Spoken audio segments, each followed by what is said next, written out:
Hello and welcome to शोध ज्ञान classes. Dear learners, आज हम लोग गोरखपुर विश्वविद्यालय गोरखपुर द्वारा संचालित पाठ्यक्रम बीएड सेकेंड सेमेस्टर के अंतर्गत assessment of teaching and learning विषय पर आधारित 40 वन लाइनर महत्वपूर्ण प्रश्नों को आगामी परीक्षा जो कि मई के लास्ट वीक या जून के प्रथम सप्ताह में होने की संभावना है को ध्यान में रखते हुए बनाया गया है, जो अध्ययन के दृष्टिकोण से अत्यंत ही महत्वपूर्ण है। आज ही से अपनी तैयारी शोध ज्ञान क्लासेस पर शुरू करें।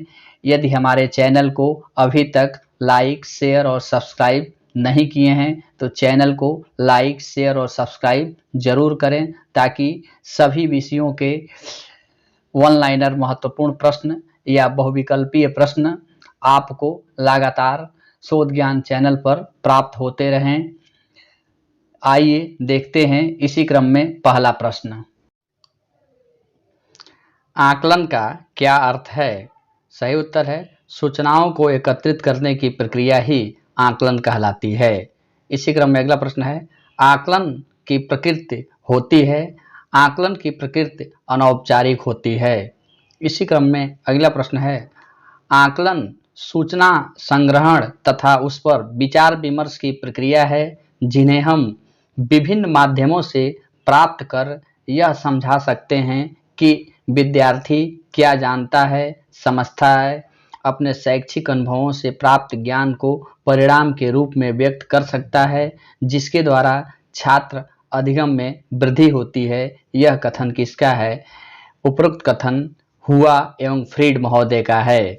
इसी क्रम में अगला प्रश्न है, आकलन छात्रों के अधिगम एवं विकास के व्यवस्थित आधार का अनुमान है या किसी भी वस्तु को परिभाषित कर चयन, रचना, संग्रहण, विश्लेषण, व्याख्या तथा सूचनाओं का उपयुक्त प्रयोग कर छात्र विकास तथा अधिगम को बढ़ाने की प्रक्रिया है। यह कथन किसका है? यह कथन इरविन महोदय का है। इसी क्रम में अगला प्रश्न है, विद्यार्थियों के शैक्षिक उपलब्धियों के आकलन के लिए किसका प्रयोग करते हैं? विद्यार्थियों के शैक्षिक उपलब्धियों के आकलन के लिए परीक्षण, मापन तथा मूल्यांकन का प्रयोग करते हैं।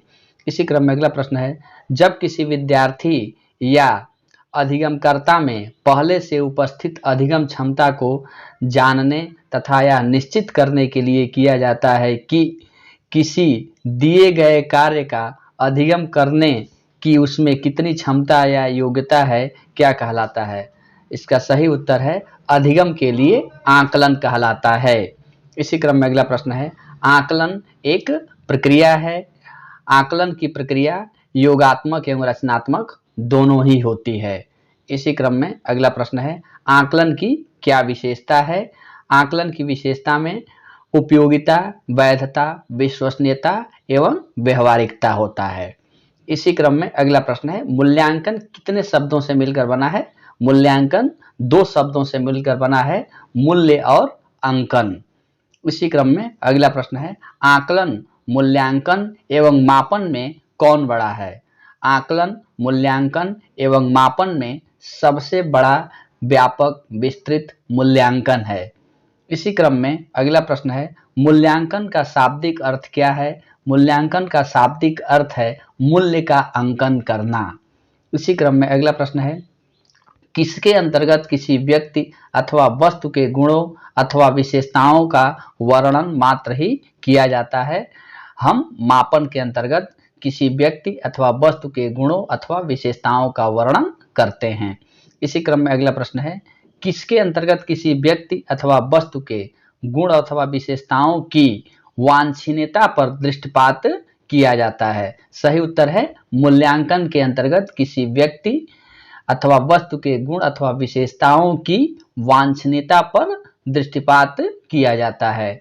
इसी क्रम में अगला प्रश्न है, किसने कहा कि मूल्यांकन में व्यक्ति अथवा समाज अथवा दोनों ही दृष्टि से क्या अच्छा है अथवा क्या वांछनीय है का विचार या लक्ष्य निहित रहता है? यह कथन रैमर्स एवं गेज महोदय का है। इसी क्रम में अगला प्रश्न है, मूल्यांकन किसी सामाजिक सांस्कृतिक अथवा वैज्ञानिक मानदंड के संदर्भ में किसी घटना को प्रतीक आवंटित करना है जिससे उस घटना का महत्व अथवा मूल्य ज्ञात किया जा सके। यह कथन किसने दिया है? यह कथन ब्रैडफील्ड और मोरडॉक महोदय के द्वारा दिया गया है। इसी क्रम में अगला प्रश्न है, मूल्यांकन एक ऐसी प्रक्रिया है जिससे सही ढंग से किसी वस्तु का मापन किया जा सकता है। किसने कहा? यह कथन गुड्स महोदय का है। इसी क्रम में अगला प्रश्न है, अब यह माने जाने लगा है कि मूल्यांकन एक अनवरत प्रक्रिया है। यह संपूर्ण शिक्षा प्रणाली का एक अभिन्न अंग है और यह शिक्षण लक्ष्यों से घनिष्ठ रूप से संबंधित है। किस आयोग ने कहा? यह कथन कोठारी आयोग ने दिया। इसी क्रम में अगला प्रश्न है, शिक्षा के क्षेत्र में मूल्यांकन का अभिप्राय साधारणतः किससे लगाया जाता है? शिक्षा के क्षेत्र में मूल्यांकन का अभिप्राय साधारण तौर पर छात्रों की शैक्षिक उपलब्धि से लगाया जाता है। इसी क्रम में अगला प्रश्न है, मूल्यांकन प्रक्रिया के कितने अंग हैं? मूल्यांकन प्रक्रिया के 3 प्रमुख अंग हैं। पहला है शिक्षण उद्देश्य, दूसरा है अधिगम क्रियाएं, तीसरा है व्यवहार परिवर्तन। इसी क्रम में अगला प्रश्न है, मूल्यांकन का संप्रत्यय किस प्रकार का होता है? तो मूल्यांकन का संप्रत्यय अत्यंत ही व्यापक होने के साथ साथ बहुआयामी है, एकांकी नहीं है। इसी क्रम में अगला प्रश्न है, फिंडले ने मापन तथा मूल्यांकन के कितने कार्य बताए हैं? फिंडले ने मापन तथा मूल्यांकन के 3 कार्य बताए हैं। पहला होता है शैक्षिक कार्य, दूसरा होता है प्रशासनिक कार्य, तीसरा होता है निर्देशन संबंधी कार्य। इसी क्रम में अगला प्रश्न है, मूल्यांकन प्रक्रिया के कितने सोपान हैं? तो मूल्यांकन प्रक्रिया के 3 प्रमुख सोपान हैं। पहला है उद्देश्यों का निर्धारण, दूसरा है अधिगम क्रियाओं का आयोजन, तीसरा है मूल्यांकन। इसी क्रम में अगला प्रश्न है, MLLS का पूर्ण रूप क्या है? MLLS का पूर्ण रूप मिनिमम लेवल्स ऑफ लर्निंग है। इसी क्रम में अगला प्रश्न है, मापन और मूल्यांकन किसके लिए आवश्यक एवं महत्वपूर्ण है? मापन और मूल्यांकन छात्रों के लिए आवश्यक है, अध्यापकों के लिए आवश्यक है, अभिभावकों के लिए आवश्यक है, प्रशासक वर्ग के लिए आवश्यक है, समाज एवं राष्ट्र के लिए महत्वपूर्ण एवं आवश्यक है। इसी क्रम में अगला प्रश्न है, मिचेल स्क्रीवेन के अनुसार मूल्यांकन कितने प्रकार के होते हैं? मिचेल स्क्रीवेन के अनुसार मूल्यांकन 2 प्रकार के होते हैं। पहला होता है संरचनात्मक मूल्यांकन, दूसरा होता है योगात्मक मूल्यांकन। इसी क्रम में अगला प्रश्न है, छात्रों की कमियों को जानकर उसे पहले ही दूर कर लेना किस प्रकार के मूल्यांकन का उदाहरण है? इसका सही उत्तर है संरचनात्मक मूल्यांकन। अर्थात संरचनात्मक मूल्यांकन में छात्रों की कमियों को पहले हम जान लेते हैं, उन्हें दूर कर लेते हैं, फिर उन्हें अंतिम रूप देने का प्रयास करते हैं। इसी क्रम में अगला प्रश्न है, व्यक्तियों के बौद्धिक तथा अन्य मनोवैज्ञानिक गुणों का वैज्ञानिक ढंग से अध्ययन कब प्रारंभ हो सका?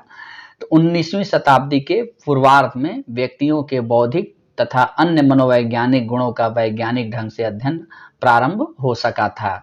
इसी क्रम में अगला प्रश्न है, आधुनिक समय में अपने देश में मनोवैज्ञानिक परीक्षण का प्रारंभ किस सन में हुआ? तो आधुनिक समय में मनोवैज्ञानिक परीक्षण का प्रारंभ सन 1922 ईस्वी में हुआ।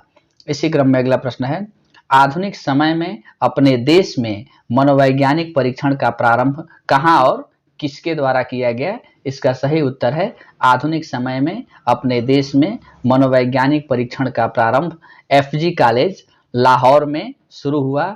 वहाँ के प्राचार्य श्री CH राइस के द्वारा विनय मापनी का हिंदी में अनुकूलन करने के साथ ही शुभारंभ हुआ। इसी के साथ अगला प्रश्न है, किसने कहा कि मापन किन्हीं स्वीकृत नियमों के अनुसार वस्तुओं को अंक प्रदान करने की प्रक्रिया है? तो SS स्टीवेंसन ने कहा कि मापन किन्हीं स्वीकृत नियमों के अनुसार वस्तुओं को अंक प्रदान करने की प्रक्रिया है मोस्ट इंपॉर्टेंट क्वेश्चन है। इसी क्रम में अगला प्रश्न है, मापन का क्या तात्पर्य है? मापन का तात्पर्य व्यक्तियों अथवा वस्तुओं के किन्हीं गुणों का वर्णन करने से है। इसी क्रम में अगला प्रश्न है, मापन कितने प्रकार का होता है? मापन 2 प्रकार का होता है। पहला है गुणात्मक मापन, दूसरा है मात्रात्मक मापन। मापन के एक अन्य वर्गीकरण के हिसाब से पहला प्रकार होता है मनोवैज्ञानिक मापन या मानसिक मापन और दूसरा प्रकार होता है भौतिक मापन। इसी क्रम में अगला प्रश्न है, मापन किसी नियम के अनुसार अंक आवंटन करने की प्रक्रिया है। किसने कहा? टाइलर महोदय ने कहा कि मापन किसी नियम के अनुसार अंक आवंटन करने की प्रक्रिया है।